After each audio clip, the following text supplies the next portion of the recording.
المال والبنون زینۃ الحیات الدنیا والباقیات الصالحات خیر عند ربک ثوابا وخیر املا۔ مال اور بیٹے دنیا کی زینت ہیں، لیکن باقی رہنے والی نیکیاں تمہارے رب کے نزدیک بہتر ہیں اجر کے لحاظ سے اور بہتر ہیں امید کے لحاظ سے۔ رمضان سیریز شکر گزاری کی برکات کی 19ویں قسط میں ہم آپ کو خوش آمدید کہتے ہیں۔ یہ سیریز آپ کی خدمت میں international institute of Quran learning کی جانب سے پیش کی جا رہی ہے۔ آج ہم ایک دلچسپ سوال پر غور کریں گے۔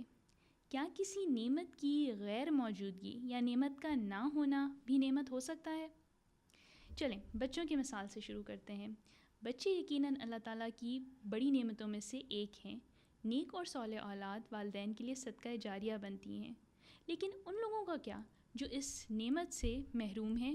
ان کے صدقہ جاریہ کا کیا بنے گا؟ اللہ تعالیٰ قرآن میں فرماتے ہیں، تمہارے مال اور تمہارے بیٹے تو آزمائش ہیں اور اللہ کے پاس بڑا اجر ہے۔ تو اگر آپ پریشان ہیں کہ میری اولاد نہیں تو میرے صدقہ جاریہ کا کیا، تو ذرا سوچیں کہ ہو سکتا ہے کہ اللہ نے آپ کو ایک بڑی آزمائش سے بچانے کے لیے اولاد نہ دی ہو۔ عائشہ رضی اللہ تعالیٰ عنہا، جنہوں نے ہمارے نبی کریم صلی اللہ علیہ وسلم کے بارے میں ہمیں اتنا کچھ سکھایا پڑھایا، ان کے بچے بھی نہیں تھے، لیکن ان کا علم ان کے لیے صدقہ جاریہ بنا۔ حقیقت یہ ہے کہ دونوں صورتوں میں خیر موجود ہے۔ اگر اللہ تعالیٰ نے آپ کو مال عطا کیا ہے اور آپ زکوٰۃ دیتے ہیں تو الحمدللہ یہ ایک بہت بڑی نعمت ہے، لیکن اللہ نے اگر آپ کو اتنا مال ہی نہیں دیا کہ آپ پر زکوٰۃ واجب ہو، تو قیامت کے دن زکوٰۃ کے معاملے میں آپ کے پورے نمبر ہیں بغیر اسے ادا کیے۔ الحمدللہ۔ اگر آپ شادی شدہ ہیں اور آپ کی شریک حیات نے آپ کا نصف دین مکمل کر دیا ہے تو الحمدللہ، اور اگر آپ شریک حیات کی تلاش میں ہیں تو آپ کے پاس عبادات اور اللہ کے قریب ہونے کا بہترین وقت ہے، الحمدللہ۔ اگر آپ طلاق یافتہ ہیں تو شاید اللہ تعالیٰ نے آپ کو ایسے شریک حیات سے بچایا جو آپ کے دین کے لیے نقصان دہ ہو، الحمدللہ۔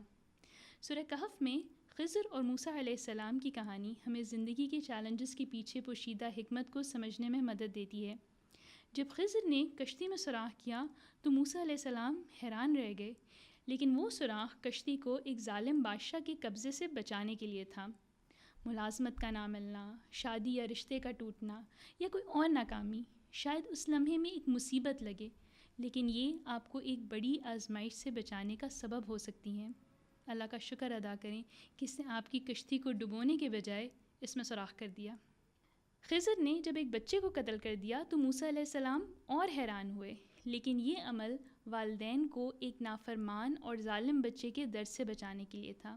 کسی عزیز کو کھو دینا بہت تکلیف دہ ہوتا ہے، لیکن کبھی یہ دکھ ہمیں ان کی مزید تکالیف دیکھنے سے بچاتا ہے۔ اللہ کا شکر ادا کریں کہ وہ بہتر جانتا ہے۔ جب خضر نے دیوار کو مفت میں مرمت کیا تو موسیٰ علیہ السلام نے اس کے پیچھے حکمت نہ سمجھی۔ بعد میں انکشاف ہوا کہ دیوار یتیم بچوں کے خزانے کی حفاظت کر رہی تھی۔ ہماری زندگی کی دیواریں شاید رکاوٹیں محسوس ہوتی ہوں، لیکن اکثر وہ ہماری حفاظت کے لیے ہوتی ہیں۔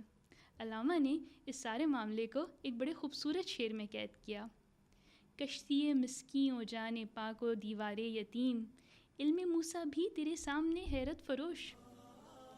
آج کی پریکٹیکل ایکٹیویٹی: ان چیلنجز پر غور کریں جو آپ کی کشتی میں سوراخ کی مانند تھے، اور انہیں اپنے جرنل میں لکھیں، اور غور کریں کہ انہوں نے آپ کی زندگی میں کیا بڑا مقصد پورا کیا ہے۔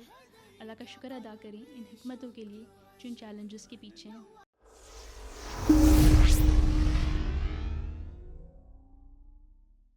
نماز میں قرآن پڑھتے ہیں مگر سمجھ نہیں آتا، رمضان میں تراویح سنتے ہیں مگر دل میں اثر نہیں ہوتا۔ IIQL international institute of Quran learning آپ کے لیے on line live interactive Quranic Arabic course لے کر آیا ہے، جہاں آپ وہ عربی سیکھیں گے جو قرآن میں سب سے زیادہ استعمال ہوئی ہے۔ یہ کورس آپ کی نماز میں اور تلاوت میں خشوع پیدا کر دے گا، اور آپ قرآن کو اپنی زبان میں سمجھ سکیں گے بغیر ترجمے کی مدد کے۔ یہ بہترین موقع ہے کہ قرآن کو دل سے سمجھنا شروع کریں۔ ابھی رجسٹر کریں۔ رجسٹریشن کے لیے ڈسکرپشن میں دیے گئے لنک پر کلک کریں یا واٹس ایپ نمبر پر کانٹیکٹ کریں۔